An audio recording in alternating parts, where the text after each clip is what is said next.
नमस्कार दोस्तों।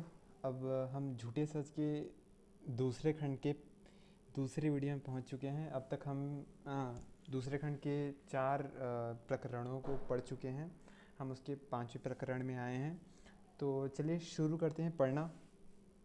अभाव से ग्रस्त मनुष्य साधन मिल जाने पर महत्वाकांक्षा के मार्ग पर बढ़ने लगता है। एक सेकेंड, इसको थोड़ा ठीक कर लेता हूँ। जदेपुरी ने विभाजन से पूर्व पैरोकार की सहायक संपादकी पाकर ऊंचे चढ़ना चाहा था, परंतु फिसल कर गिर पड़ा था। विभाजन विभाजन एक सेकेंड।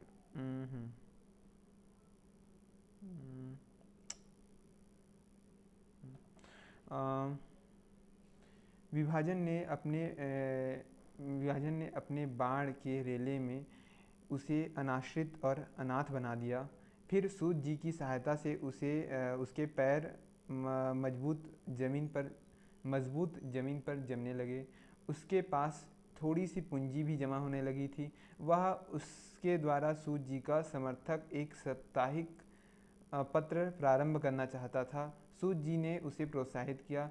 उसने पत्र निकालने का निश्चय कर लिया। देखिए इस पैराग्राफ में क्या है, जयदेवपुरी के बारे में बताया है कि जो इंसान जब अभाव में ग्रस्त था, जब उसके पास पैसा इकट्ठा होने लगा और उसके पास शक्ति आने लगी, तो वो और आगे की सोचने लगा। और जिन्होंने उसकी सहायता की थी, यानी सूत जी ने उसकी सहायता की थी, तो उसके समर्थन में वो साप्ताहिक पत्र निकालना चाहता था। क्योंकि जयदेवपुरी और सूत जी के विचार काफ़ी मिलते जुलते थे। और जो सूत जी थे वो बहुत विद्वान व्यक्ति थे और एक समाज सेवी, एक कर्तव्यनिष्ठ और बड़े ही जुझारू और जनता के हितैषी थे।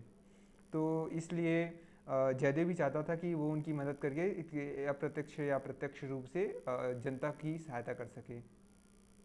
आगे क्या है, साथ ही सूत जी ने उससे कहा। और अब जब सूत जी के लिए वो समाचार पत्र निकालना चाहता था, तो सूत जी ने भी प्रोत्साहित किया और पत्र निकालने का निश्चय कर लिया। आगे देखते हैं। साथ ही सूत जी ने उससे कहा कि वह उर्मिला को अपने यहाँ से हटा दे। याद रखिएगा, मतलब मैंने पहले वीडियो में बता चुका है कि उर्मिला उसके साथ रह रही थी, क्योंकि उसके पहले तो उर्मिला के परिवार वाले उसके साथ रहते थे प्रेस के ऑफिस में, मतलब प्रेस के एक ऊपर में जो कमरे थे उसमें रहते थे। लेकिन उसका भाई जगदीश और उसके पिताजी वो तो चले गए दिल्ली काम खोजने के लिए। और एक दिन उसकी माता भी अपनी बेटी से चिढ़ कर चली गई कि वह मतलब चूँकि उर्मिला विधवा हो चुकी थी और उसकी माँ को उर्मिला का जयदेवपुरी से बात करना उचित नहीं लगता था। तो इसलिए जब उसकी माँ ने देखा कि उसकी बेटी इस तरह हरकत कर रही है, तो उसको, उनकी माँ पुरानी ख्यालात वाली थी, उनको बहुत बड़ा धक्का लगा। वो बोली तुम यहीं रहो और मैं जा रही हूँ। वो अपने पति और पुत्र के यहाँ दिल्ली चली गई। ठीक है। तो अब उर्मिला उसके साथ अकेले रहती थी, यानी जयदेवपुरी के साथ उर्मिला अकेले रहती थी। तो आप सभी जानते हैं कि समाज में कभी भी एक अकेले पुरुष और अकेली स्त्री को एक साथ रहना मतलब निषिद्ध माना जाता है, एक तरह से वर्जित नहीं है। तो क्या हुआ कि उसके राजनीतिक भविष्य के लिए अच्छा नहीं होगा। यानी सूत जी समझा रहे थे कि उसके राजनीतिक भविष्य के लिए यह अच्छा नहीं रहेगा। पूरी गहरी चिंता में डूब गया। पूरी अपने नए पत्र नाज़िर, याद रखिएगा उसके पत्र का नाम है नाज़िर। ये बहुत इंपॉर्टेंट है क्योंकि ये पूछा जा सकता है। क्योंकि नाज़िर जो पत्र है वो इस उपन्यास के प्रमुख पात्र ने निकाला है, तो ये इम्पॉर्टेंट है, याद रखिएगा। ठीक है।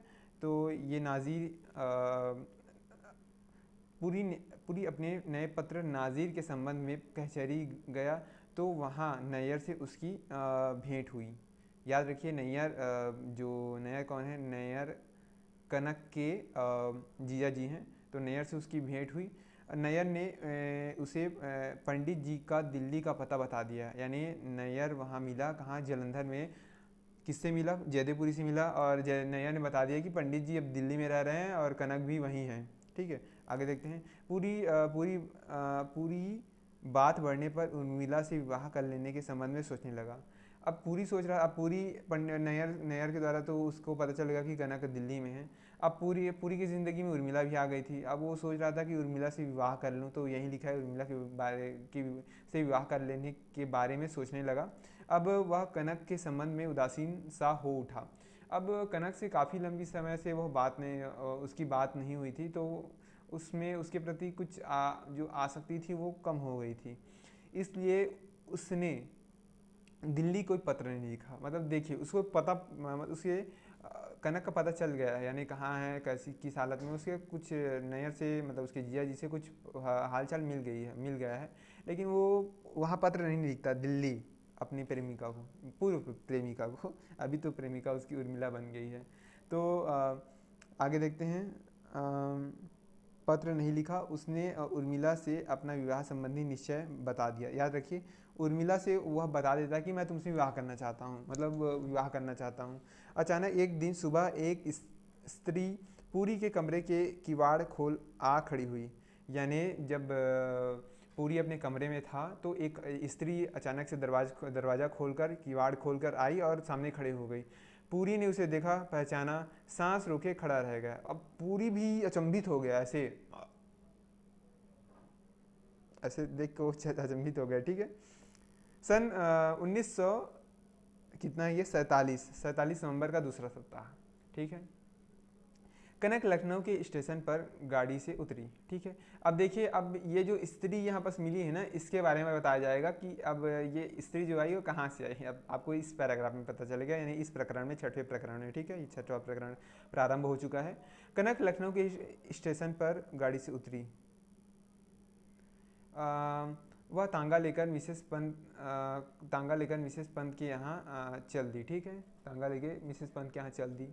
देखिए, कनक के बारे में बैकग्राउंड बता देता हूँ। कनक अभी तक दिल्ली में रहती थी, दिल्ली में अपने पिता के साथ थी, और पहले नैनीताल में थी। उसके बाद उसके पिताजी ने उसे दिल्ली बुला लिया। अब दिल्ली बुला लिया, तो दिल्ली में जब रहने लगी, तो उसने अपने जीजा जी से कहलवा के अब उसके पिताजी को मतलब कनक के नौकरी के मतलब कनक, चूँकि कनक नौकरी करना चाहती थी, इसलिए उसने जीजा जी के द्वारा अपने पिता से अनुमति दिलाई, मतलब नौकरी करने की। तो उसे अनुमति मिल गई। अब वो नौकरी करने के लिए नौकरी करने लगी। लेकिन जब वो एक पत्रिका में नौकरी करने लगी, तो वहाँ का जो संपादक था वो गांधी विरोधी था, और जो कनक थी वो गांधीवादी थी। तो दोनों के विचारों में विवाद होने लगा। एक दिन जो संपादक था उसने अभद्र व्यवहार किया, तो उसको मतलब जो कनक थी, कनक ने जो समाचार पत्र था उसको छोड़ दिया, और वो लखनऊ जाने के बारे में सोचने लगी। जिया जी ने हामी भरवा दी उसके पिताजी से कि जा सकते हो, अनुमति दिला दी, और उसके बाद वो लखनऊ चली गई। अब देखते हैं कि लखनऊ के बाद उसको क्या होगा, अभी यहाँ देखेंगे। वह तांगा लेकर मिसेस पंत के यहाँ चल दी। मिसेस पंत से वो पहले ही मिल चुकी है। ठीक है। मिसेस पंत ने आत्मीयता से उसका स्वागत किया। फिर वह उसे अपने साथ असेंबली भवन ले गए। ठीक है, असेंबली राजनीति से संबंधित जुड़ी हुई महिला थी ये, तो उसे असेंबली भवन ले गई। असेंबली में अधिवेशन चल रहा था। उसके बाद मिसेस पंत कनक को अवस्थी जी के पास ले गई। ठीक है, अवस्थी जी के पास ले गई। अवस्थी जी ने उससे इधर उधर के समाचार तो पूछे, परंतु काम दिलाने की कोई बात नहीं की। ये राजनेता ऐसे ही होते हैं। कनक मिसेस पंत के यहाँ रहती रही। अच्छा, अब कनक के पास ठिकाना नहीं था लखनऊ में, तो अब लखनऊ अवस्थी जी ने तो कुछ जैसा कहा था कि सहायता करूंगा, लेकिन उन्होंने कुछ किया नहीं। तो अब उसको मजबूर होकर मिसेस पंत के यहाँ रहना पड़ा। उसने सूचना विभाग में इंटरव्यू के लिए उसे सूचना विभाग में इंटरव्यू यानी साक्षात्कार के लिए बुलाया गया। ठीक है। उसका लाहौर का परिचय प्रीतम सिंह गिल, याद रखिएगा, गिल ये बाद में आएगा, गिल आप बाद में इसको पढ़ेंगे, गिल। उसका लाहौर का परिचय प्रीतम सिंह गिल, यानी कनक का परिचय प्रीतम सिंह से लाहौर में ही हो चुका था। वहाँ इसी सिलसिले में आया था, यानी जिस ऑफिस में जिस दफ्तर में जो कनक इंटरव्यू देने पहुंची थी, उसी ऑफिस में प्रीतम सिंह गिल भी इंटरव्यू देने आया था। ठीक है, कि गिल ने कनक के कारण इंटरव्यू नहीं दिया, यानी उसने अपनी नौकरी को छोड़ दिया। मतलब उसने इंटरव्यू नहीं दिया, मतलब एक तरह से अपनी नौकरी को जाने दिया। दोनों साथ साथ बातें करते रहे, करते वहाँ से लौटे। गिल ने उसे अपनी सारी राम कहानी सुनाई। गिल ने उसे मतलब गिल ने अपनी कहानी सुनाई किसको? कनक को। कनक को नौकरी मिल गई, ठीक है। वह काम पर जाने लगी। ओके, अब कनक को नौकरी मिल गई सूचना विभाग में, ठीक है। एक दिन अवस्थी जी मिसेस पंत की अनुपस्थिति में संध्या समय कनक के पास गए। ये अवस्थी जी के बारे में आपको आगे पता चलेगा वो क्या करते हैं आके, ठीक है। मतलब मिसेस पंत अपने घर में नहीं है, मतलब अपने घर में नहीं है और शाम का समय है और जो अवस्थी जी हैं वो मिसेस पंत के घर पहुँचे, तो मतलब कनक अकेली उस घर में है। वह उसके साथ खिलवाड़ करना चाहते थे, यानी ये बलात्कारी पुरुष थे संभवतः, ये मतलब चरित्रहीन, इसको बोल सकते छिन्नार बोल सकते हैं। अब नहीं पता छिन्नार इस लड़कों के प्रयोग किया जाता है कि नहीं, लेकिन ये थोड़े चरित्र के डोले हुए व्यक्ति थे, तो खिलवाड़ करना चाहते थे। कनक ने उसे फटकार दिया। कनक ने उन्हें फटकार दिया। उसी समय मिसेस पंत आ गई। उन्होंने कनक को ही फटकारते हुए अपने कमरे से निकल जाने के लिए कह दिया। कनक रोती हुई गिरजा गिरजा भाभी के यहाँ पहुंची। देखिए यहाँ आपको समझ में आ रहा होगा कि स्त्री ही स्त्री की दुश्मन होती है। अब नहीं पता मुझे, अब मैंने उपन्यास तो पढ़ा नहीं है, लेकिन जहाँ तक मैं इस सारांश से समझ पा रहा हूँ कि जैसा कि पंत ने व्यवहार किया, अगर सामान्य रूप से यदि उसे समझ में आया होगा, लेकिन उसके बावजूद, यानी मेरे कहने का मतलब ये है कि मिसेस पंत ने अगर अवस्थी जी को कनक के साथ ज़्यादती करते हुए देखा होगा और इसके बावजूद भी उन्होंने कनक को खरी खोटी सुनाई होगी, तो मैं तो तब तो मैं यही कहूँगा कि स्त्री स्त्री की ही दुश्मन है। और आप भी कहेंगे, मुझे पता है। उन्होंने सारा प्रबंध कर ठीक है। अब देखिए, अब कनक को घर से निकल जाने के लिए कहा गया। वह गिरजा भाभी के यहाँ पहुँच गई, ठीक है। उन्होंने सारा प्रबंध करवा देने का आश्वासन दे उसे शांत कर दिया। वह जानती थी कि अवस्थी बदमाश आदमी है, ठीक है। वो जानती थी, गिरजा भाभी बहुत समझदार महिला थी। कई महिलाएं समझदार होती, मतलब वास्तव में महिलाएं समझदार, जितना पुरुष समझदार होते उतना महिलाएं समझदार होती, बस उन्हें अवसर नहीं मिल पाता। वो घर में संकुचित रहकर अपना विकास नहीं कर पाती, इसलिए हमारे समाज में महिलाएं पीछे हैं, ठीक है। वह जानती थी कि अवस्थी बदमाश आदमी है। उन्होंने एक कायस्थ परिवार में 75 रुपये मासिक पर एक पेइंग गेस्ट के रूप में प्रबंध करवा दिया। यानी उन्होंने एक कायस्थ परिवार में उसको एक कमरा दिलाया गया पेइंग गेस्ट के रूप में 75 रुपये मासिक किराया पर, और कनक वहीं रहने लगी। ठीक है, चलिए, कनक का मतलब ठौर ठिकाना तो मिल गया। इसके उपरांत कनक और गिल आपस में मिलने लगे। गिल कौन है मैंने बता दिया है। गिल उसका कनक का एक परिचित व्यक्ति है जिसने कनक के लिए अपने इंटरव्यू को जाने दिया, यानी छोड़ दिया, ठीक है। कनक ने उसे इस बीच घटी सारी बातें बताई, यानी कनक ने उसको अपनी पूरी राम कहानी बताई कि वो कैसे आई भारत, कैसे आई लाहौर से। कनक ने गिल के लिए एक स्वेटर बुन देने का भी वायदा किया, ठीक है। यानी उसने वचन दिया, मतलब मैं तेरे लिए एक स्वेटर बुन दूंगी, ऐसा कहा होगा। बातों ही बातों में अपने और पूरी के संबंधों की भी चर्चा कर दी। कभी कभी बातों ही बातों में बहुत कुछ बातें कह दी जाती है, वैसे ही कनक ने अपने और पूरी के बारे में पूरी राम कहानी उसे सुना दी। सुनकर गिल गंभीर हो उठा, ठीक है। गिल गंभीर हो उठा। उसने कनक के प्रति अपने प्रेम भाव को प्रकट कर दिया, यानी उसने सोचा कि कभी देर ना हो जाए तो कभी देर ना हो जाए, कभी देर ना हो जाए, तो उसने कह दिया, ठीक है। कभी कभी कुछ कह देना ही ना कहने से अच्छा होता है। सुनकर कनक रोमांचित हो उठी। अब कनक भी अब जो उसका प्रेमी था, यानी कनक का प्रेमी जो पूरी था, वो तो अब से मतलब वो तो बहुत दूर था अभी उससे, और वो भी उससे थोड़ा विरक्त होने लगी थी। तो अब वो गिल से मिलकर रोमांचित हो उठी। उसने सोचा कि वह गिल के प्रति आकर्षित हो उठी है। इसके बाद दोनों काम समाप्त करने के बाद साथ साथ घूमने जाने लगे, ठीक है। नहीं, मतलब दोनों का एक दिनचर्या बन गया जिसमें दोनों मतलब कनक और प्रीतम सिंह गिल दोनों घूमने जाने लगे शाम के समय। बड़े दिन की छुट्टी में कनक अपने परिवार वालों से मिलने दिल्ली चली गई। कनक अभी लखनऊ में थी, याद रखिएगा, लखनऊ में अभी वो नौकरी कर रही है, क्या की एक सूचना विभाग में। तो लखनऊ से वो चली जाती है दिल्ली, ठीक है, दिल्ली चली जाती है, याद रखिएगा। अब कुछ दिनों के लिए जाएगी, तो वहाँ पंडित जी ने उसके सामने पूरी की बड़ी प्रशंसा की। कनक सोमवार को लखनऊ लौट आई, यानी कुछ दिन रही होगी, उसके बाद वो लखनऊ लौट गई। कनक अब जब कनक ने अपने पिता के मुंह से जयदेवपुरी की प्रशंसा सुनी, यानी उसको पता है जयदेव अभी है, ठीक है, पता चल गया होगा। तो जब प्रशंसा सुनी तो वह अब असमंजस में पड़ गई कि मैं अब गिल को चुनूँ कि गिल को चुनूँ या फिर जयदेवपुरी को, क्योंकि अब पिताजी के प्रशंसा करने का अर्थ बहुत कुछ होता है ठीक है। तो गिल को यह बात अच्छी नहीं मतलब जब कनक पुरी के बारे में हमेशा बात करती रहती थी, तो गिल को यह बात अच्छी नहीं लगती। हमेशा आमतौर पर, जैसे कि अगर आपने एक कहानी पढ़ा होगा, यही सच है, जो कि संभवतः कृष्णा सोबती का है या किसी का है। तो उसमें जैसे कि रजनीगंधा, मतलब उस पर एक फिल्म भी बना है, रजनीगंधा नाम है जिसका। उसमें एक लड़की होती है, और उसका एक मित्र होता है कॉलेज का, जिसका नाम रहता है, मुझे लड़के का नाम संभवतः, हाँ, अनीश नहीं, क्या नाम था, ऐसा अनीश या अनीत कुछ नाम था, ठीक है। तो एक लड़की रहती है, और एक उसका एक दोस्त रहता है, और उसका एक और दोस्त रहता है जो कि बाद में बनता है। तो ये जो लड़की है वो पहले अपने एक दोस्तों को प्यार करती थी, लेकिन दोनों के बीच खटास आ गई थी, ठीक है। अब उसका कुछ समय बाद एक दूसरा दोस्त बन गया था। अब ये जो दूसरा दोस्त था, अब इसके साथ वो हमेशा रहने लगी थी।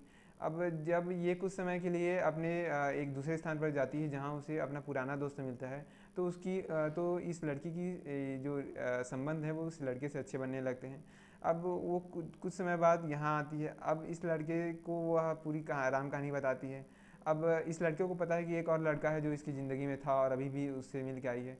अब ये लड़की असमंजस में है कि वो क्या करे। तो ये जो कहानी है यही सच है। तो वो लड़की कहानी यही इसी में ख़त्म होती है कि वो असमंजस में पड़ी हुई है।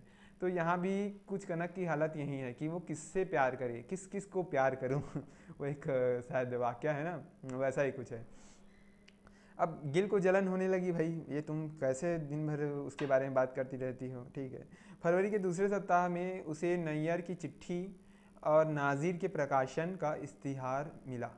यानी फरवरी के दूसरे महीने में नैयर यानी कनक को अपने जीजाजी नैयर की चिट्ठी मिली और नाजिर के प्रकाशन का इश्तिहार मिला। यानी उसे पता चला कि ये सब प्रकाशन चल रहा है इसका, मतलब पूरी के बारे में अच्छी खासी खबर मिली कि उसका जो नाजिर जो अखबार है वो काफ़ी लोकप्रिय हो रहा है। तो उसमें पूरी का पता भी लिखा था। पूरी पत्र का प्रधान संपादक था। देखिए उसके जीवन का उत्कर्ष पहुंचा है पूरी के जीवन का, ठीक है। अब आगे बढ़ते हैं। संभवतः आवाज़ आ रहा होगा, मेरी यही आशा है। कनक गिल को यह शुभ समाचार सुना, छुट्टी की अर्जी दे दूसरे ही दिन जलंधर के लिए रवाना हो गए। अब जब उसका दिल किया होगा तो उसने छुट्टी ले लिया और वो चली गई जलंधर। कहाँ? जलंधर यानी जयदेवपुरी से मिलने। वहाँ पाँव फटकते जलंधर पहुँची और रिक्शा कर पूरी के कमरे में जा खड़ी हुई। अब देखिए ये लाइन है, ये जुड़ता है पिछले प्रकरण के आखिरी लाइन से, जो जयदेव के कमरे में अचानक जो जाकर लड़की खड़ी हो गई थी वो कनक थी। इस लाइन के से वो लाइन जुड़ा हुआ है, ठीक है। तो याद रखिएगा प्रकरण से प्रकरण जुड़ा होता है, तो इसमें ऐसा कुछ है। पूरी पलंग पर से उठा था, परंतु कनक उसके पीछे छिपे एक लड़की के चेहरे को देख स्तब्ध खड़ी रह गई। यानी जब वो देखी कि पूरी के पीछे एक लड़की है तो वो दंग रह गई, ठीक है। पूरी भी उसके आगमन से उमंगित नहीं दिखाई दिया, मतलब पूरी को भी उसका आना मतलब थोड़ा अचंभा सा लगा। कनक का सारा उत्साह समाप्त हो गया। जब कोई लड़की अपने बंदे को किसी और बंदी के साथ देख ले तो उसका तो मतलब सब चीज़ ठीक है, आप समझ रहे होंगे मेरे कथन का अर्थ। उसने दोनों हाथों से अपना मुंह छिपा लिया। किसने? मतलब वो लज्जा से एकदम दुखी हो गई, मतलब लज्जित हो गई बुरी तरह से कि मैं जिस लड़के के लिए आई हूँ और वो दूसरे लड़की के साथ दिखाई पड़ा उसको, मतलब कनक को। पूरी ने उसे संभाल कर से एक ओर हटा दिया। कनक खड़ी न रह सकी, परंतु संभल कर बैठ गई। पूरी ने उसकी खुशामद करते हुए बताया कि उसने संकट और विवशता और यातना की दारुण परिस्थितियों में विवश होकर बेसुध की दशा में उर्मिला को शरण दी थी और उससे यह संबंध स्थापित किया था। संबंध का मतलब वो नहीं है जो संबंध मतलब सह संबंध है, संबंध स्थापित किया था। उर्मिला भी ऐसी ही विवश यातना भरी परिस्थितियों में यहाँ आई थी, इसलिए यह सब कुछ हो गया। साथ ही उसने यह भी बताया कि नैनीताल से आते समय उसके प्राणों पर कैसे कैसे भयानक संकट आए थे और वह कैसे बच पाया था। यह सब सुनकर कनक सिहर उठी। फिर उसने वह दर्द भरी कहानी सुनाई कि उसे एक प्रेस में कैसे शरण मिली थी। ठीक है, तो देखिए अब कनक है वो कनक जयदेवपुरी के घर कमरे में पहुंच चुकी है। अब उसने उसको उर्मिला के साथ देख लिया तो वो बहुत नाराज़ हो गई और दुखी भी हो गई। अब कनक जो जयदेवपुरी है वो पूरी राम कहानी सुनाने लगता है कि कैसे कैसे किस स्थिति में उर्मिला मेरे पास आई रहने के लिए। उसके पास कुछ था नहीं, उसके परिवार वाले असहाय थे तो वो रहने लगे और उनके परिवार वाले छोड़कर इसे चले गए मेरे पास, तो अब मैं क्या करता। और ये भी बता रहा थी, ये भी वह बता रहा है कि वह कैसे कैसे जलंधर से उसको क्या क्या परेशानियों का सामना करते हुए वो यहाँ तक पहुँचा है और सूत जी ने उसकी कैसे सहायता की। ये सब पूरी राम कहानी बताता है। ठीक है, कनक को यह सब बताकर पूरी चाय का प्रबंध करने के लिए दूसरे कमरे में उर्मिला के पास पहुंचा। ठीक है, उर्मिला ने उन दोनों की सारी बातें सुन ली। अब चूंकि देखिए जो जयदेवपुरी है उसने उर्मिला से वादा मतलब उर्मिला से अपनी मन की बात कह दी है कि मैं तुमसे विवाह करना चाहता हूँ। ठीक है, या अब जब उर्मिला ने सुना होगा कनक के मुंह से कि ये सब हुआ और मेरे इसके साथ कोई संबंध मतलब कुछ बात हुआ होगा, तो उर्मिला बहुत नाराज़ हो गई। वो एकदम उसका सिर ही चकरा गया। उसने उर्मिला को समझाते हुए चाय बनाने के लिए कहा, मतलब पूरी ने बोला चाय बनाओ यार। उर्मिला बिना उससे आंख मिलाए चुपचाप चाय बनाने चली गई। पूरी ने कनक के पास लौट कर उससे परिस्थिति को किसी प्रकार संभाल लेने का आग्रह किया। अच्छा, उर्मिला चाय बनाकर ले आई। तीनों ने चाय पी, परंतु कनक उर्मिला नीचे गर्दन किए सन्न और मौन बैठी रही। यानी चाय बनाकर उर्मिला ले आई। अब तीनों चाय पी रहे थे लेकिन सब मुंह पत्थर की तरह, पाषाण की तरह बैठे हुए थे। अब इतने में सूजी आ गए। सूजी बोले ये क्या दिमाग ख़राब हो रहा है, ये सब तुम्हारा क्या तमाशा लगा रखा है जयदेवपुरी। अब देखते हैं जयदेवपुरी क्या कहता है। उन्होंने पुरी को नीचे बुलाकर डांटा। पुरी को नीचे बुलाया और संट कर दिया उसको। बुलाकर डांटा कि यह क्या तमाशा कर रखा है। फिर उन्होंने कनक से बात कर फैसला सुनाया कि वह पंडित जी को पत्र लिखेंगे तब तक कनक अपनी बहन के घर रहे। यानी चूँकि कनक जलंधर में आ गई थी, वो तो पास में ही उसके जीजा जी का घर था।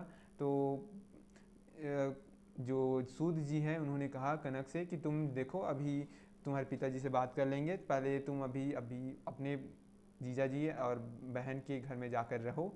अब देखते हैं आगे क्या होता है। उर्मिला के लिए उन्होंने नर्स का सगाम सीखने का प्रबंध कर देने की बात कही। अब जो सूद जी हैं उनको लगने लगा कि अगर ये स्त्रियां अगर इसके साथ रही, यानी पूरी के साथ अगर इन स्त्रियों का कुछ मामला बिगड़ गया तो परेशानी खड़ी हो जाएगी। इसलिए उन्होंने उर्मिला को भी काम में भिड़ाने का मतलब योजना बनाया और उन्होंने ये सब प्रबंध कर दिया।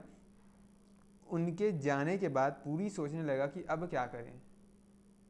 यानी अब उनके जाने के बाद यानी जब सूद जी चले गए और कौन चले गए और कनक चली गई, तो सोचने लगा कि अब क्या करें भाई, टू बी या नॉट टू बी, करें या ना करें, इसे चुने या इसे चुने। यही उसके सामने प्रश्न खड़ा हो गया। मैं दोनों में से किसी को धोखा नहीं दे सकता। उसका अंतर्मन बोल रहा है कि मैं किसको धोखा दूँ और किसके साथ ईमानदारी निभाऊँ। वो सोच रहा है कि मैं दोनों का अपराधी हूँ। दोपहर को उर्मिला को बुलाने के लिए अस्पताल से एक दाई आई। मतलब क्योंकि अब उसको अस्पताल में काम सीखने के लिए बुलाया जाए, मतलब सूद जी ने लगा दिया, तो अब वो अस्पताल से एक दाई आई उसे बुलाने के लिए। उर्मिला चुपचाप उसके साथ अस्पताल चली गई, उसको वो अपने काम में चली गई, यानी अब घर खाली हो चुका है, पूरी अकेले है। दोनों लड़कियां अपने अपने काम में, कनक अपने जीजा जी के यहाँ चली गई, और जो उर्मिला है वो मतलब नर्सिंग की ट्रेनिंग के लिए अस्पताल चली गई। ठीक है, पूरी ने अपनी भूलों और विक्षिप्त जीवन के कारण अव्यवस्थित मानसिक अवस्था का परिणाम समझ लिया और भविष्य में नियमित और संयमित जीवन बिताने का निश्चय कर लिया। 3 सप्ताह बाद उर्मिला ट्रेनिंग के लिए लुधियाना भेजी गई, यानी जो उर्मिला थी वो अपने पते ठिकाने पर या अपने काम में चली गई, यानी एक तरह से पूरी अकेले रहने लगा। तो अब याद रखिएगा, इसमें ये बताया कि अब सूत जी की एंट्री होती है कहानी में। सूत जी दोनों को अपने अपना मतलब ठिकाना में भेजते हैं, कनक को भेज देते हैं उधर, और इसको अपना नर्सिंग में लगा देते हैं, यानी उर्मिला को नर्सिंग में लगा देते हैं ताकि ये पूरी शांति से रह सके। गांधी जी के निधन के पश्चात रावत व्यस्त रहने के कारण तारा के संबंध में सोचना भूल गए। रावत कौन है मैं बता चुका हूँ। रावत एक काफ़ी बड़े व्यक्ति हैं, शायद वो कोई बड़े, जहाँ तक पता है मुझे वो किसी विभाग में सचिव भी हैं, तो सरकार से उनका बहुत नज़दीकी संबंध है। तो मैं इससे पहले प्रकरण में, मतलब इससे कुछ 1-2 प्रकरण पहले में बता चुका हूँ कि रावत और मिस्टर डे और कई लोग क्या बोलते हैं, क्या मतलब दावत के लिए आए थे मिस्टर अगरवाला के यहाँ, हाँ उन्हीं के यहाँ दावत के लिए आए थे। और इसी बीच रावत की मुलाकात कनक से हुई थी, और कनक से बहुत प्रभावित रावत कनक से बहुत प्रभावित हुए थे। तो और संभवतः उनके बीच बात भी हुआ कि रोज़गार को लेकर कि, और तो कनक ने कहा होगा कि उसको रोज़गार चाहिए, तो उसके बारे में रावत जी अपनी व्यस्तता के कारण भूल चुके थे, मतलब कि उसको उसके लिए कुछ करना है। फिर एक दिन मिस्टर अग्रवाल से भेंट होने पर उन्होंने सबको क्लब में बुलाया। अच्छा, तो एक सेकेंड, हाँ ठीक है। तो अब आगे पढ़ते हैं, ठीक है। फिर एक दिन मिस्टर अग्रवाला से भेंट होने पर उन्होंने सबको क्लब में बुलाया, ठीक है, सबको बुलाया। वहाँ उन्होंने तारा के साथ निसंकोच आत्मीयता का पूर्ण व्यवहार किया, ठीक है। अपनी नौकर तारा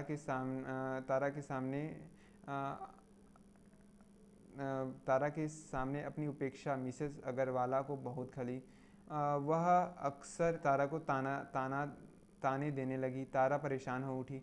नौकरी के लिए उसका प्रार्थना पत्र जा चुका था। रावत नरोत्तम के रावत यानी ये जो नेता हैं, ये मैंने बताया, रावत नरोत्तम के साथ अपनी लड़की नीलम का विवाह करना चाहते थे, परंतु नरोत्तम को नीलम पसंद नहीं थी। उसका झुकाव तारा के प्रति था। तारा इस बात को जानती थी, ठीक है।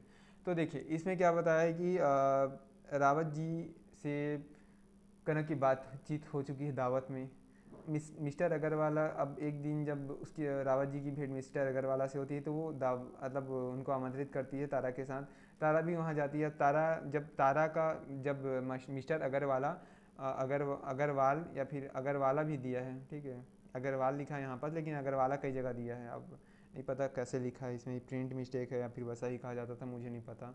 तो मिस्टर अग्रवाल अब जब मिस्टर अग्रवाल तो अपनी नौकर के सामने की अपनी उपेक्षा मिसेस अग्रवाला को, अच्छा मतलब आमंत्रित मिस्टर अग्रवाल को किया गया, और उसके साथ अब मिस्टर अग्रवाला भी जाएंगी, सामान्य सी बात है, और उनके साथ उनकी नौकरानी यानी तारा भी गई।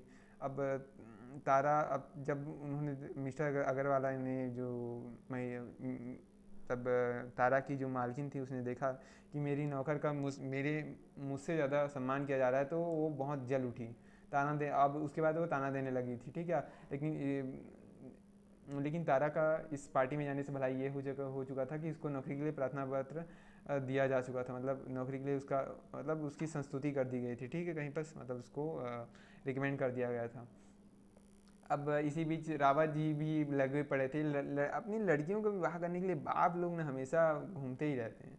अब वो चाहते थे नरोत्तम के साथ नीलम का मतलब उनकी बेटी का यानी नीलम का विवाह हो जाए। परंतु नरोत्तम, अब मैं बता चुका कि पसंद नहीं था, वो तो तारा के प्रति झुका हुआ था। तारा इस बात को जानती थी। इस बीच नरोत्तम एक ऑर्डिनेंस फैक्ट्री में नौकरी पाकर वहाँ से जा चुका था। यानी ये सब घटना घटी, ठीक है, मैं बता चुका। और इसके बाद नरोत्तम इसी बीच नरोत्तम के साथ क्या हुआ कि उसको एक ऑर्डिनेंस फैक्ट्री में काम मिल गया और वो वहाँ चला गया, यानी घर छोड़कर चला गया। तो तारा स्वयं को अकेला और असहाय अनुभव करने लगी। एक दिन तारा मिस्टर अग्रवाला के यहाँ एक दिन तारा मिस्टर अग्रवाला के साथ रावत से मिलने क्लब गई, ठीक है, ठीक है। लौटने पर मिसेस अग्रवाला ने उसे खरी खोटी सुनाई। फिर इनके बीच अच्छा संवाद हुआ होगा तो इसको फिर आग लग गई इसके मन में, ठीक है। महिलाओं में, स्त्रियों में नहीं पता ईर्ष्या की भावना इतनी अधिक क्यों होती है। उन्होंने उससे वहाँ से निकल जाने के लिए कह दिया। नरोत्तम आ गया।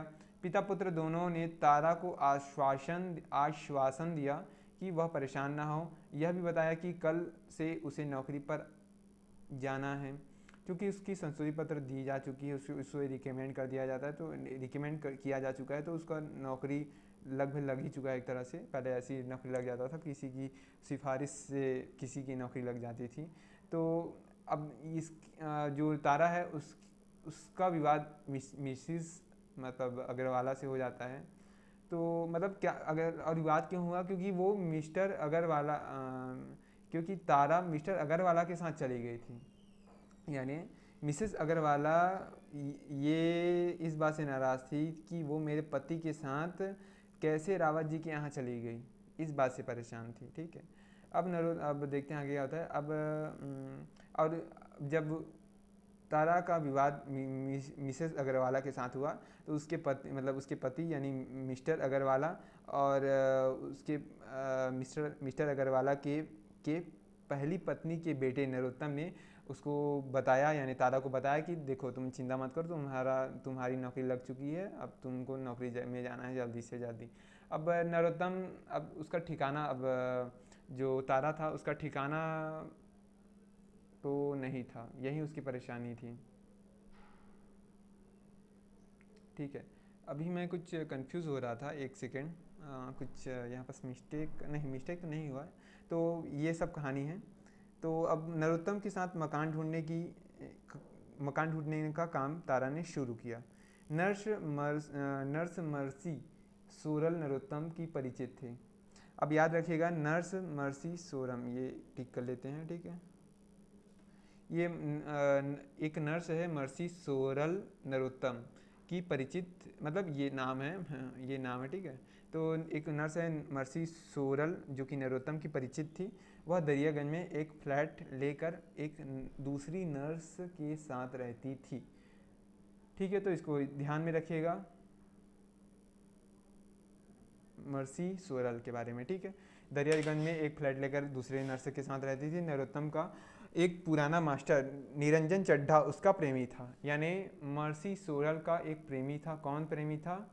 एक सेकेंड, अरे यार यही दिक्कत है।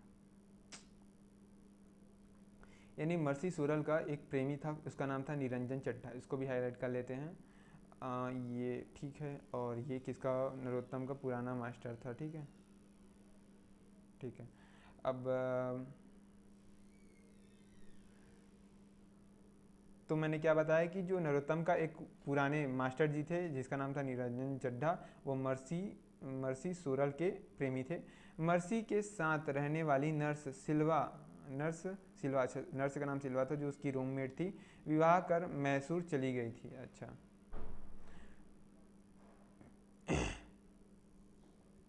ठीक है। चड्ढा गिरफ्तार हो चुका था। अब चड्ढा गिरफ्तार हो चुका था, ठीक है। नरोत्तम ने मर्सी से, अच्छा, चूँकि नरोत्तम मर्सी एक दूसरे से अच्छे तरीके से परिचित हैं। तो अब उसका कमरा मतलब मर्सी का कमरा खाली हो चुका था, चूँकि उसकी जो सहेली थी यानी सिल्वा जो थी उसके साथ में रहती थी, उसका विवाह हो गया था, वो अपने घर मैसूर चली गई थी, ठीक है। तो मर्सी का कमरा खाली हो चुका था। तो अब नरोत्तम जो था वो तारा के लिए कमरा खोज रहा था। तो अब उसे जब पता चला कि उसकी जो परिचित यानी उसकी जो मित्र या फिर कुछ भी कहें तो वो अकेले रह रही है, तो उसने सोचा कि तारा के लिए इसके कमरे में इंतजामात हो सकते हैं। तो उसने क्या हुआ कि नरोत्तम ने मर्सी से कहकर तारा का उसके यहाँ रहने का प्रबंध कर दिया। अच्छा ठीक है, तारा ने स्वीकार कर लिया ने तारा भी रहने के लिए राज़ी हो गई। ठीक है, तारा ने मर्सी को अपनी असली कहानी न बताकर एक गढ़ी हुई कहानी सुना संतुष्ट कर लिया। ओके।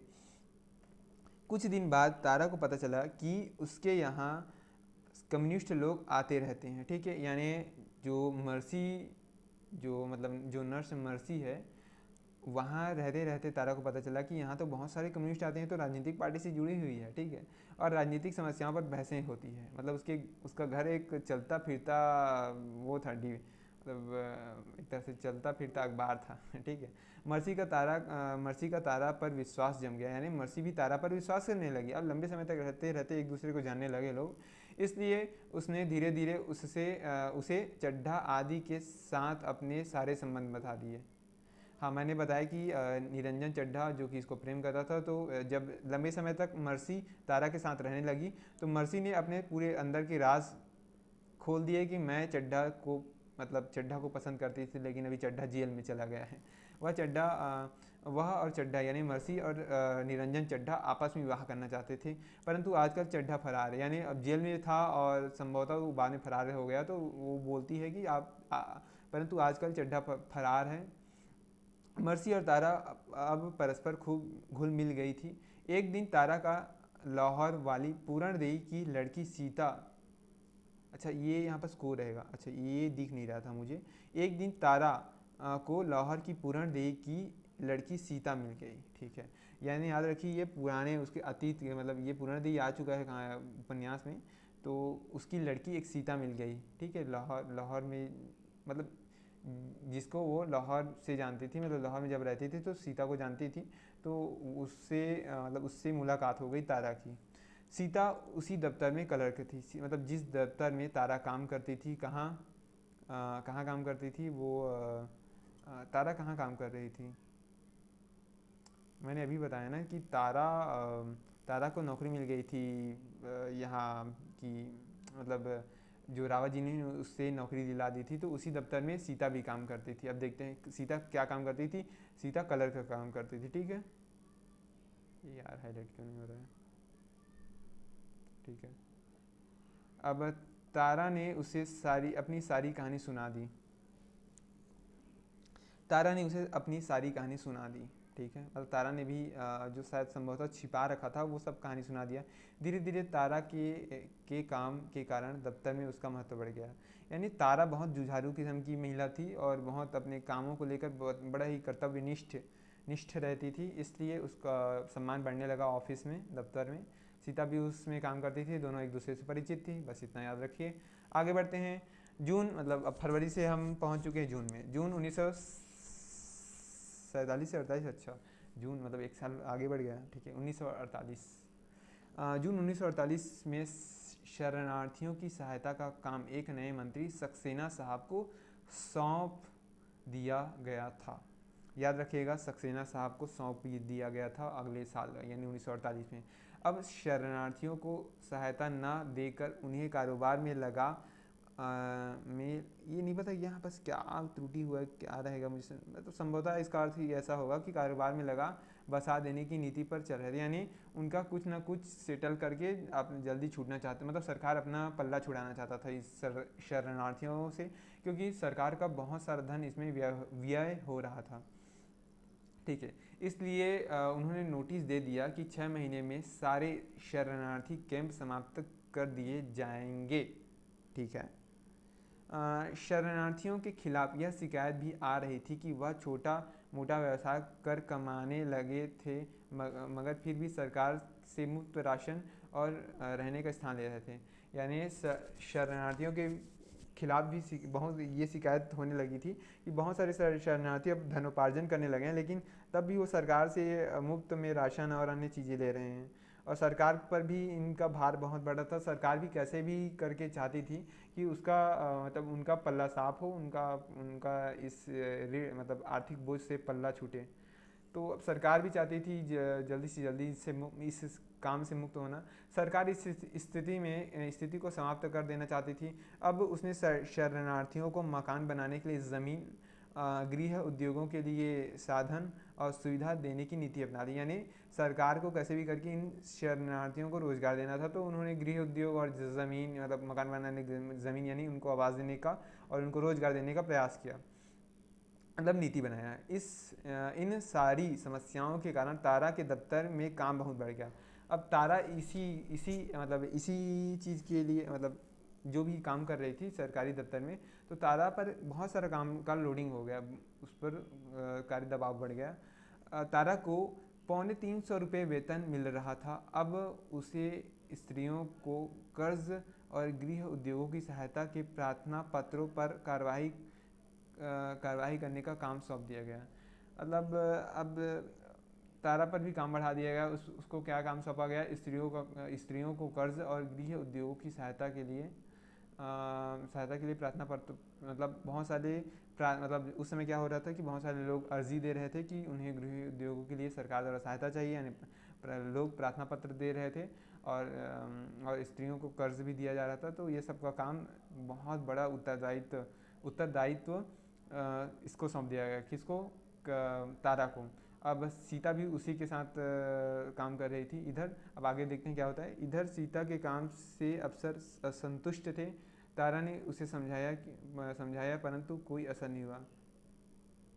यानी जो तारा है वो सीता को समझाती है कि तुम अच्छा से काम करो यार, तुमसे नाराज़ होने लगे हैं सब ऑफिसर, ठीक है।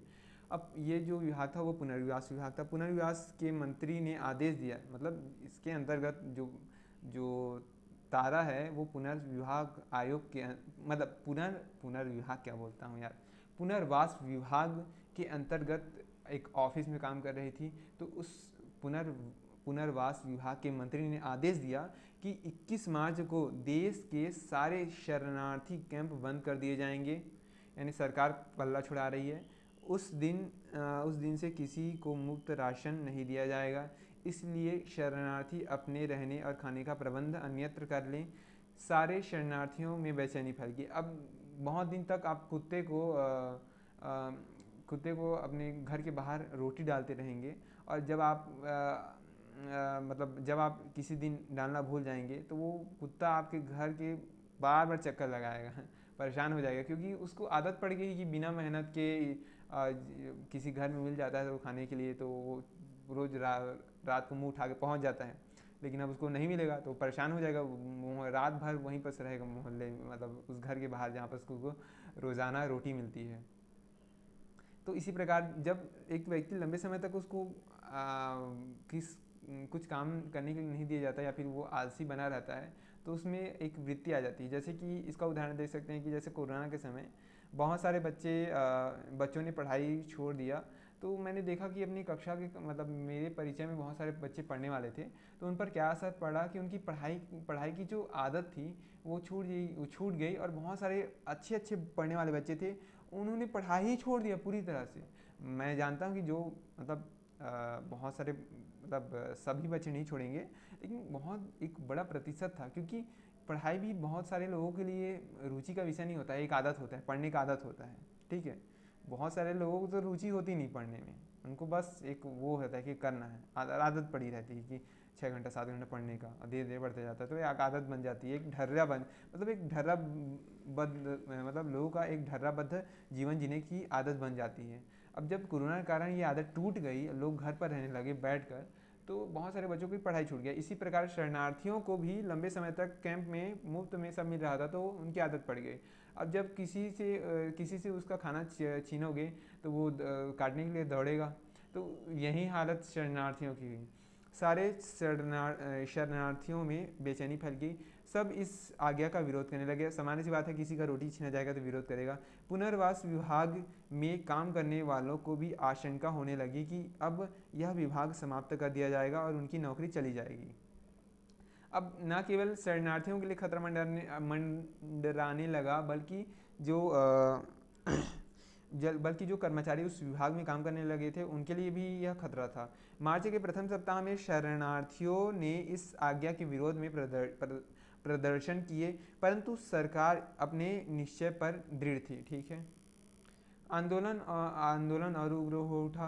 प्रधानमंत्री ने पुनर्वास मंत्री से अपने निर्णय पर पुनर्विचार करने के लिए कहा, परंतु परंतु उसने नहीं माना, यानी पुनर्वास मंत्री ने नहीं माना। वो अपने निर्णय पर अड़िग रहे। उसने आज्ञा दी कि यदि कैंप खाली नहीं किए गए तो कैंपों के सभी कर्मचारी को बर्खास्त कर कैंपों को सैनिक नियंत्रण में दे दिया जाएगा। यानी सरकार ने सख्त निर्णय लिया कि एक तरह से सरकार ने चतुराई लगाई कि अगर हम इन कर्मचारियों को कष्ट देंगे ना, तो वो अपने कष्टों से उबरने के लिए जनता को कैसे भी करके खाली कर देंगे। तो सरकार ने भी तिगड़म लगाया और कर्मचारी ये घोषणा कर दी कि अगर कैंपों से लोग खाली नहीं हुए तो कर्मचारियों तुम लोग अपनी नौकरी को छोड़ो, भूल जाओ। तो इस पैराग्राफ में ये बताया गया है कि पुनर्वास मंत्री जो घोषणा करता है उससे जो शरणार्थी हैं उनके जीवन कैसे प्रभावित होता है, बेचैन हो जाते हैं और सरकार का विरोध करते हैं कि ऐसा ना किया जाए, लेकिन सरकार अपने निर्णय पर अड़िग रहती है। आगे देखते हैं। दफ्तर के कर्मचारियों ने प्रस्ताव रखा कि दफ्तर के सभी कर्मचारियों के हस्ताक्षरों से युक्त एक आवेदन पत्र इस आज्ञा को स्थगित करवाने के लिए मंत्री की सेवा में भेजा जाए। यानी कर्मचारियों ने सोचा कि एक बार हम भी प्रयास करते हैं, तो उन्होंने ये सब काम किया कि एक आवेदन में सब लोगों का हस्ताक्षर सम्मिलित करके भेजने की योजना बनाई। तारा ने सबल तर्क देते हुए हस्ताक्षर करने से इनकार कर दिया। तारा ने तर्क दिया कि भाई तारा तार्किक व्यक्ति थी, वो अपने स्वार्थ को नहीं देखती थी, केवल अपने स्वार्थ के लिए बहुत बड़ी हानि नहीं कर सकती थी। तारा समझदार थी, उसने कहा कि भाई इतने दिन, मैं अपनी तरफ से बोल रहा हूँ, ये लिखा नहीं है, तारा ने तर्क लगाया होगा कि भाई इतने दिन से इन लोग रह रहे हैं, सरकार कब तक इनका खर्च उठाएगी, कुछ ना कुछ तो करना होगा ना। भले सरकार सहायता कर सकती है लेकिन करना तो इन्हीं को होगा। तारा ने इनकार कर दिया हस्ताक्षर करने से। कुछ लोगों को इससे बल मिला, परंतु कुछ लोग तारा से असंतुष्ट हो गए। लाजमी है, अब किसी की रोटी छीनी जा रही है और तुम छीनने वाले का समर्थन करोगे तो तुमसे लोग असंतुष्ट तो हो ही जाएंगे ना। ठीक है। एक दिन तारा को नाजीर का एक अंक मिला जिसमें प्रधान संपादक जयदेव पुरी ने इस सरकारी आज्ञा के विरोध में बड़ी दर्द भरी अपील निकाली थी। ठीक है। तो अब एक दिन उसे नाजीर समाचार पत्र का एक अंक मिला जो कि उसके प्रेमी जयदेव पुरी के द्वारा लिखा गया था। तो अब इसके बाद क्या हुआ कि भाई की याद आ जाने पर तारा, एक सेकेंड, मैं मिस्टेक कर रहा हूँ यार, मैं कैसे यहाँ पर उल्टा पुल्टा बोल दिया, सॉरी। तारा कनक तो उसका जयदेव पुरी की जो प्रेमिका है उसका नाम तो कनक है ना। तारा और जयदेव तो भाई बहन है, माफ़ कीजिए मैंने यहाँ त्रुटि कर दी। एक दिन तारा को नाजीर का एक अंक मिला, उसका जो भाई था वो उसका प्रधान संपादक था। नाजीर का प्रधान संपादक तारा का भाई था, यानी जयदेव पुरी था। तो उसे जब पता चला कि मेरे भाई ने ऐसा लिखा है, तो अब उसको अपने निर्णय पर पछतावा हुआ होगा या फिर क्या हुआ होगा वो तो नहीं पता, लेकिन भाई की याद आ जाने से तारा विक्षिप्त हो उठी। पत्र को देखकर उसे अपनी भाई की याद आ गई। ठीक है। अब आगे बढ़ते हैं 8वें प्रकरण की ओर। 2 प्रकरण हो चुके हैं हमारे, काफ़ी लंबा है अभी उपन्यास, अभी काफ़ी है अभी। ठीक है। अभी करीबन इसमें 20 के आसपास हैं, मुझे लगता है आज हो जाएगा। पंडित गिरधारी लाल कनक और पुरी को सिविल मैरिज के लिए पंडित गिरधारी लाल कनक और पुरी की सिविल मैरिज के लिए सहमत हो गए। यानी पंडित गिरधारी लाल यानी कनक के पिताजी, ठीक है, और के पिताजी कनक और पुरी जो एक दूसरे से प्रेम करते थे उनकी सिविल मैरिज के लिए सहमत हो गए।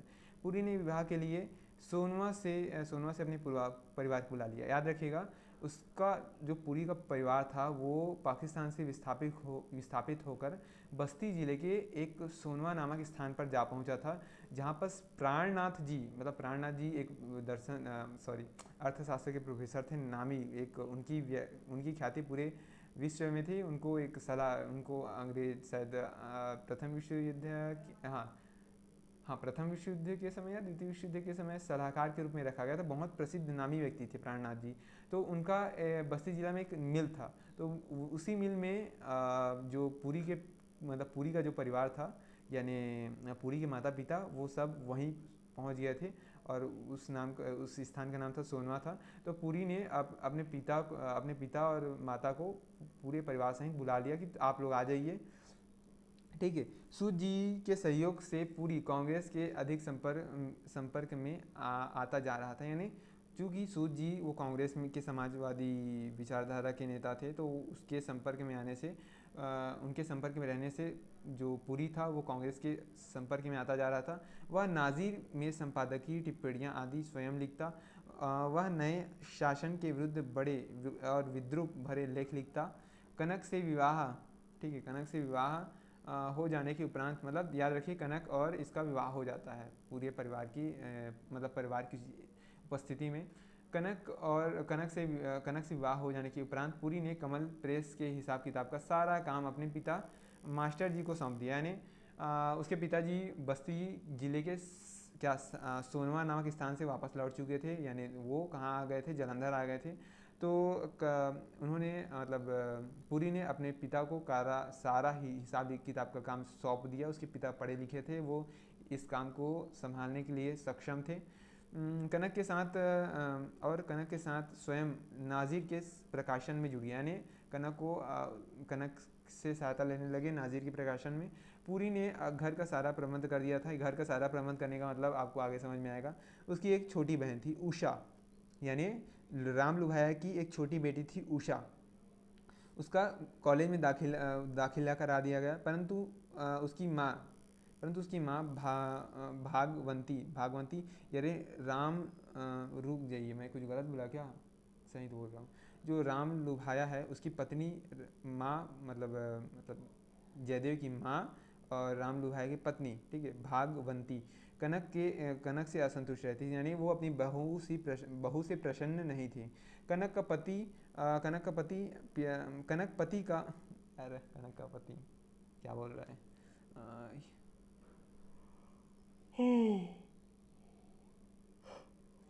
कनक पति का प्यार पा और अपनी कामना को सफल देख प्यार और काम में डूब गई, ठीक है, प्यार और काम में डूब गई। यानी उसका जीवन गृहस्थ जीवन चलने लगा एकदम हुड़दंग के साथ। नाज़िर की, मैं इसको नाज़िर इसलिए पढ़ रहा हूँ क्योंकि संभवतः इसमें नुक्ता लगना चाहिए। नाज़िर की लोकप्रियता दिनों दिन बढ़ती जा रही थी। रिखीराम प्रेस का काम देखता था। रिखीराम कौन है? रिखीराम वह व्यक्ति है जिसने पुरी के साथ काम करना शुरू किया है, यानी पुरी के साथ प्रेस का आरंभ किया है सूत जी की सलाह पर, ठीक है। एक दिन मास्टर जी ने पुरी से, यानी अपने बेटे से रिखीराम की बेईमानी की शिकायत की। तो उसने कह दिया, यानी पुरी ने कह दिया, यह सब चलता है बाबूजी। पुरी ने, मतलब इसने जो इसके बेटे ने अपने बाप को कह दिया कि देखो पापा वो सब चलता है, आप इतना एक एक हिसाब, मतलब तिनके का हिसाब मत कीजिए। अब उसके पापा बहुत धर्मनिष्ठ व्यक्ति थे। देखिए आगे क्या लिखा है, धर्मनिष्ठ और कर्तव्य परायण मास्टर जी को यह बात बहुत अखरी। उन्होंने हिसाब किताब से अपना हाथ खींच लिया। उन्होंने कहा कि अब भाई तुम संभालो अपना, मैं तुम्हारा काम देखूंगा ही नहीं। ठीक है। यह देख पुरी ने सूत जी से कह कर पिता के नाम एक कोल डिपो यानी कोयले का कुछ दुकान मंजूर करवा दिया। यानी पुरी का संपर्क था सूत जी, और सूत जी बहुत बड़े व्यक्ति थे, नामी व्यक्ति थे। तो जब उनके पिता ने ये सब काम छोड़ दिया, हिसाब किताब का काम छोड़ दिया, अखबार का यानी प्रेस का, तो पुरी ने सूत जी से कहकर उनको एक कोल डिपो का काम दिलवा दिया। मास्टर जी को 200-300 रुपये माहवार की आमदनी होने लगी। यानी मास्टर जी को ठीक ठाक पैसा मिलने लगा था, ठीक है। कोल डिपो प्रेस से 2 मील दूर था। अब 1 मील मतलब आप जानते हैं काफ़ी दूर होता है, 1.5 किलोमीटर। 2 मील है, 3 किलोमीटर है, तो काफ़ी दूर है। तो कोल डिपो से 2 मील दूर था, इसलिए मास्टर जी ने वहीं मकान ले लिया। यानी मास्टर जी को लगा इतना दूर आने जाने से अच्छा है मैं वहीं चला जाऊँ, तो वो वहीं चले गए अपने कोल डिपो के पास।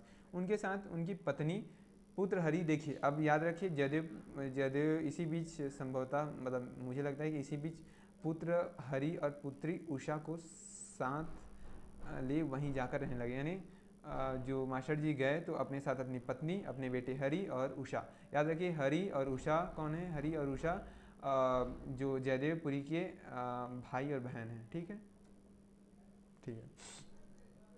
सबके चले जाने पर पुरी के घर में सूनापन भर गया, परंतु कनक पूरी तन्मयता के साथ घर और अखबार का काम करने लगी।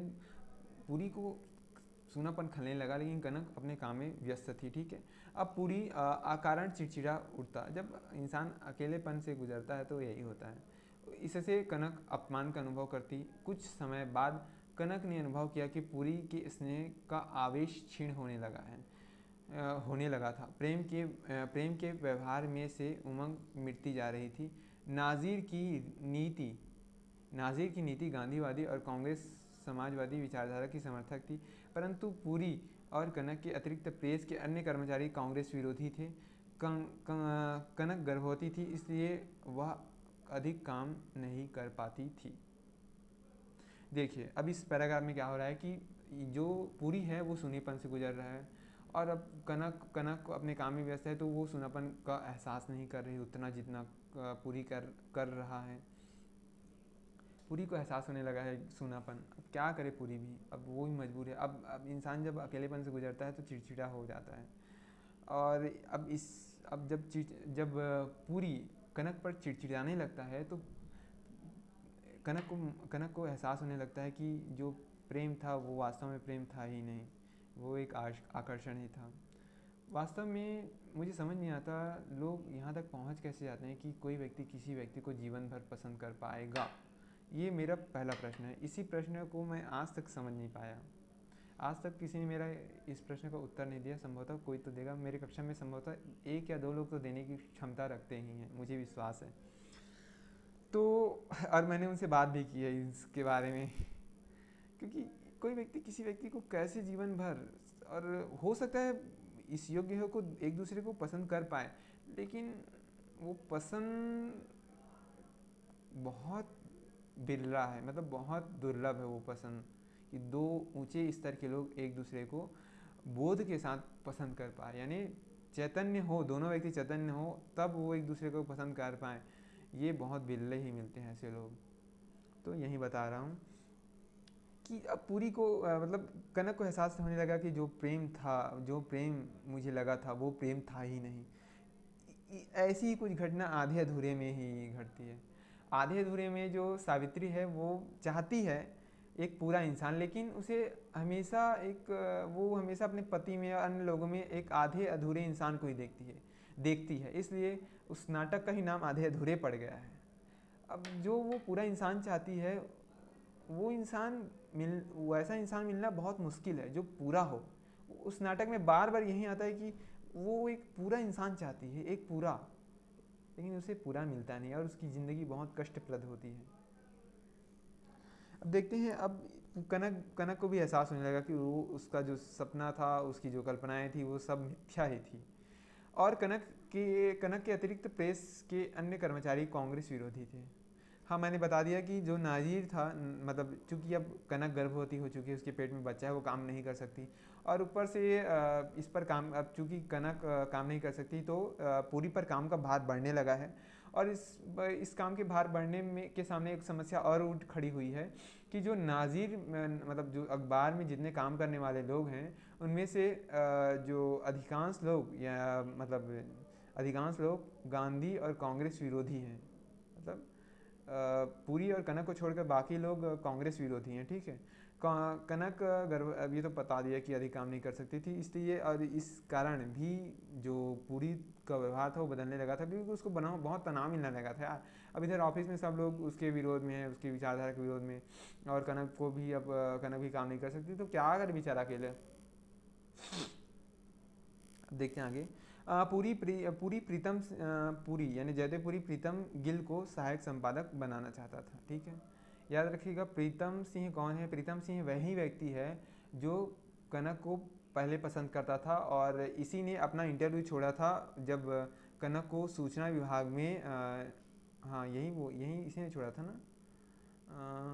एक सेकेंड, हाँ इसी ने छोड़ा था। तो इसी व्यक्ति ने छोड़ा था अपना इंटरव्यू, ठीक है। तो गिल इसको मतलब जो पुरी था वो प्रीतम सिंह गिल को सहायक संपादक बनाना चाहता था। उसके बुलाने पर गिल जलंधर आ गया, ठीक है।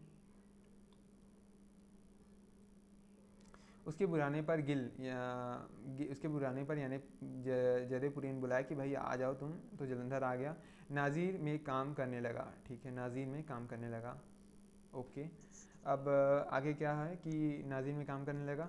रिखीराम चुपचाप प्रेस के काम पर एक सेकेंड, रिखीराम चुपचाप अब देखिए ये जो गिल है वो अब नाज़िर में काम करने लगा था, इतना याद रखिएगा, इसको भूलेगा नहीं। रिखीराम कौन है? रिखीराम मैं बता चुका हूँ कि यह वह व्यक्ति है जिसने जयदेवपुरी के साथ प्रेस का काम शुरू किया है। अब रिखीराम चुपचाप प्रेस के नाम पर, यानी प्रेस का मतलब प्रेस को जैसे कभी भी किसी वस्तु को लेकर गिरवी रखते हैं ना, जैसे खेत को लेकर या फिर सोने को लेकर सोने को गिरवी रखकर पैसे लिए जाते हैं, वैसे ही प्रेस के नाम पर उसने 13,130 रुपये कर्ज ले आया था, ठीक है। और अब काम पर नहीं आ रहा था, यानी संभवतः वह फरार हो चुका था। रुपए देने वाले अच्छरू राम ने प्रेस पर दावा किया। अब चूंकि प्रेस के नाम पर लिया गया है पैसा, तो प्रेस पर दावा होना लाजमी है। अब नैयर चूंकि वकील थे, अब जो मतलब कनक के जो जीजा जी हैं, यानी क्या बोलेंगे, मतलब जो भी बोलें यार उस रिश्ते को, मतलब जयदेवपुरी और कनक के जयदेवपुरी और नैयर के बीच क्या का रिश्ता होगा। अब कांता उसकी बड़ी बहन है, और तो संभवतः भाटो, भाटो बोलते हैं हमारे तरफ, अब नहीं पता हिंदी में क्या बोलते हैं, तो भाटो का रिश्ता है। तो अब ये मतलब जो जयदेवपुरी और नैयर के बीच तो आप संबंध जानते हैं, क्योंकि जो नैयर है उसकी जो पत्नी है कांता, और जयदेवपुरी की पत्नी जो कनक है, वो दोनों आपस में बहनें हैं। एक सेकेंड, मैं सही बोल रहा हूँ? हाँ सही तो बोल रहा हूँ ना। तो कांता, हाँ कांता उसकी हाँ ठीक ठीक सही बोल रहा हूँ। तो अब नैयर ने उसको छुड़ा, मतलब नैयर ने इस मुसीबत से प्रेस को बचा लिया, चूँकि वो वकील था, मैं बता चुका हूँ। अब सूद जी को समझ में आने लगा कि भाई अगर मैं प्रेस से सीधे तौर पर जुड़ा रहूँगा तो मुझे बार बार परेशानी का सामना करना पड़ेगा, क्योंकि प्रेस का जो मालिकाना हक है वो सूद जी के पास था। तो अब सूद जी ने योजना, मतलब सूद जी ने तिकड़म लगाया, और सूद जी ने सोचा कि ये जो प्रेस है उसको ये पुरी के नाम पर ही कर दिया जाए। तो सूद जी ने भविष्य में उठने वाले सारे झंझटों को दूर करने के लिए प्रेस पुरी के नाम पर अलॉट करवा दिया, यानी प्रेस का मालिक पुरी को बना दिया, ठीक है। तो इस पैराग्राफ में हमने ये पढ़ा, मतलब इस पूरे कथा कहानी में, कि इनके बीच, इनके रिश्ते में दरार आने लगी, और काम भी बढ़ने लगा, तो काम का तनाव बढ़ने लगा। और ऊपर से ये जो रिखीराम था, ये चूँकि उसके जो पिता थे, देखिए उसके पिता ने सही, मतलब जो जयदेवपुरी थे, उसके पिता ने एक बार उससे कहा भी था, और इसी विवाद के कारण उसके पिता ने काम छोड़ दिया और 2 मील दूर जाकर एक कोल डिपो खोल कर काम करने लगे, क्योंकि वो रिखीराम से नाराज़ थे कि उन्होंने आरोप लगाया था रिखीराम पर कि रिखीराम बेईमानी कर रहा है। लेकिन जयदेवपुरी ने कहा था पापा ये सब चलता है, ठीक है। अब देखो भाई चलता है, काम में बाद में फंसे ना, पापा की बात पर थोड़ा सा सुन लेता बेचारा, मतलब थोड़ा सा तो सुन लेता यार, तब तो उसका ये सब होता नहीं, अब इतना बड़ा उसको परेशानी का सामना करना पड़ा। तो अब ये सब उसके सामने परेशानी आई, अब ये सब से उसके जीजा जी ने, मतलब उसके भाटों ने यानी नैयर ने निकाल दिया, उबार दिया। अब देखते हैं हम 9वें प्रकरण में पहुंच चुके हैं। एक सेकेंड पानी पी लेता हूँ, पानी पानी पानी पानी, एक सेकेंड।